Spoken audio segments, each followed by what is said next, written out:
Over the summer, I had the chance to travel to other parts of the U.S. In one such place, I proudly told someone I met, and with whom I had a lot in common, that I came from the Portland area. You know, the top-ranked relocation spot, the one with the great food and weather and culture, the place with Tillamook ice cream. Oh, the person replied, you mean the place with the problem homeless people and the lawless rioting. It seems that his perspective was a bit different from mine in a number of ways.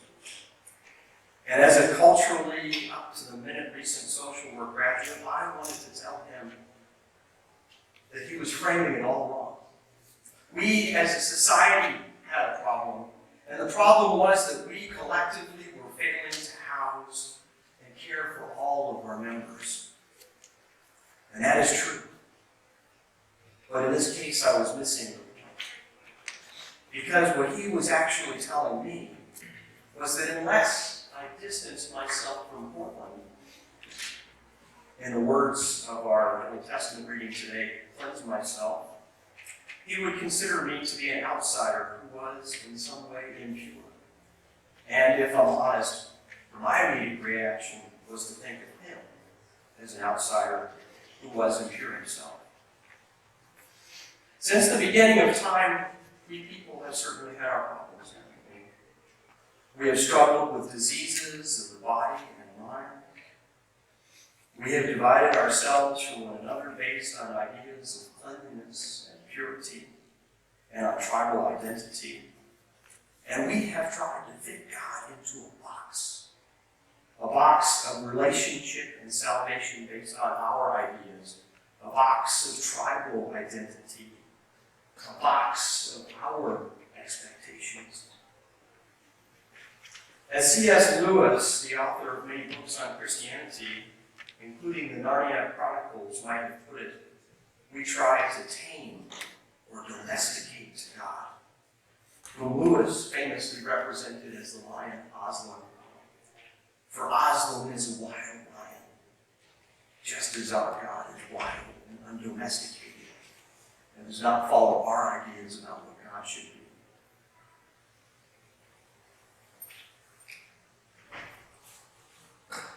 Both our reading from 2 Kings and our reading from the Gospel of Luke tell us about people who were outsiders from the religion of the main audience, but who came to recognize the Lord as God.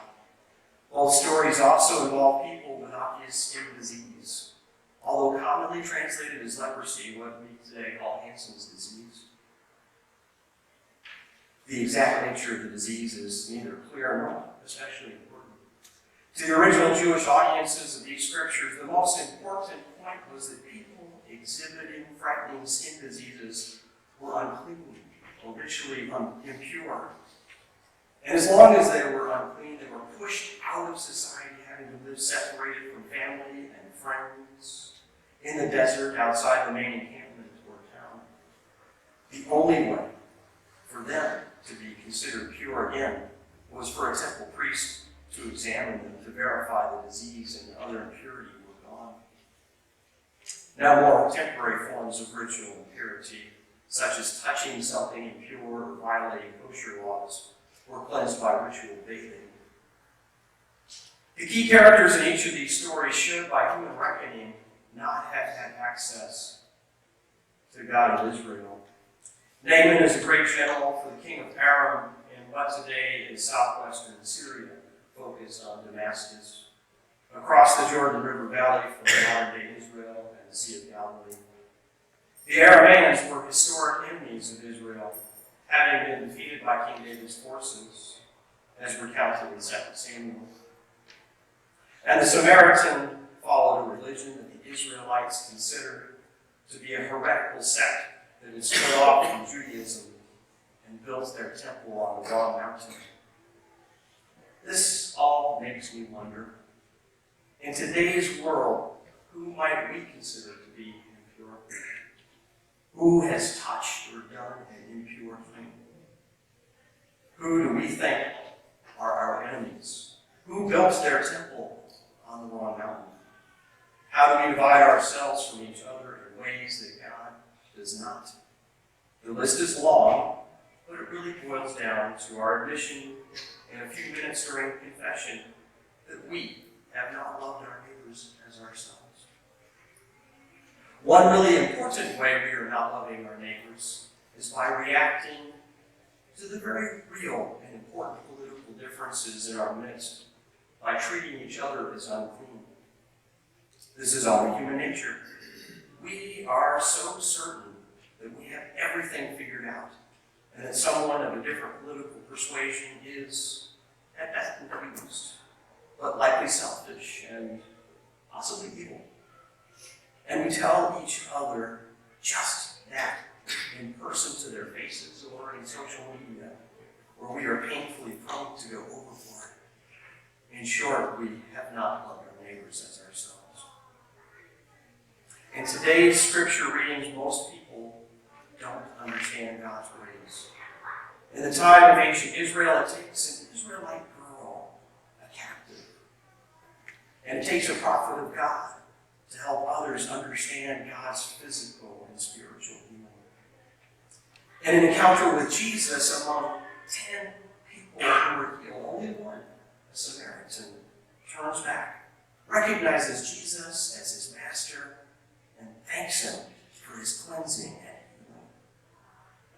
Despite Naaman's expectation that the prophet Elisha would heal him personally in a dramatic bolt of lightning moment, in the end, he does as he is told by messenger, and as his servants have the good sense to encourage him, he immerses himself 7 times in the Jordan River. And Jesus, in the next story, cures 10 lepers while they're walking to the priest to be certified as clean. In both cases, outsiders who put their trust in God were cured. And in Thanksgiving, they declare their faith, showing that God's grace transcends social boundaries and human expectations. So, how are we to apply this lesson in the 21st century United States, where human society and boundaries have inflicted deep wounding, and we often consider each other or ourselves to be unclean?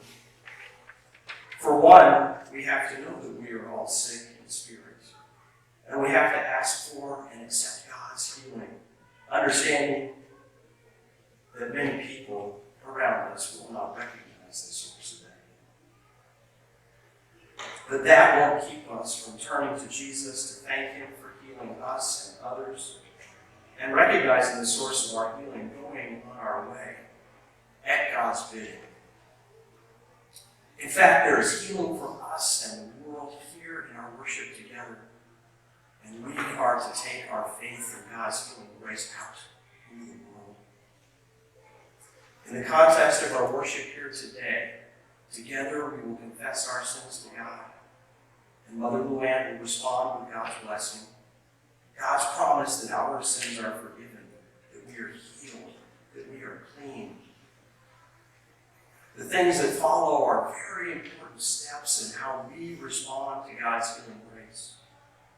First, we will greet one another with peace in God's name.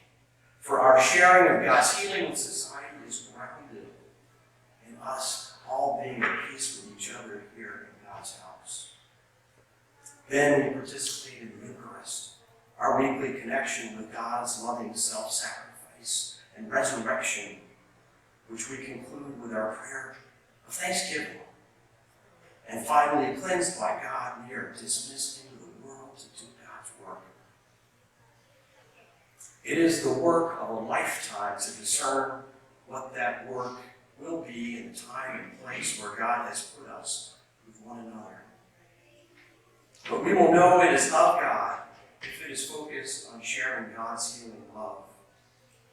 As a community, we continue to discern the shape of our ministries, such as supporting local students and those with addiction or mental illness through programs such as the Gabriel Center. As families and individuals, we also have an opportunity in each moment to share God's healing love by helping to provide food or shelter or clothing, or by visiting people in their time of need, by being a loving presence, by believing that God can bring about healing in ways we can't understand, through the witness of children and outcasts, and through the work that God has given us to do. Thanks be to God. Amen.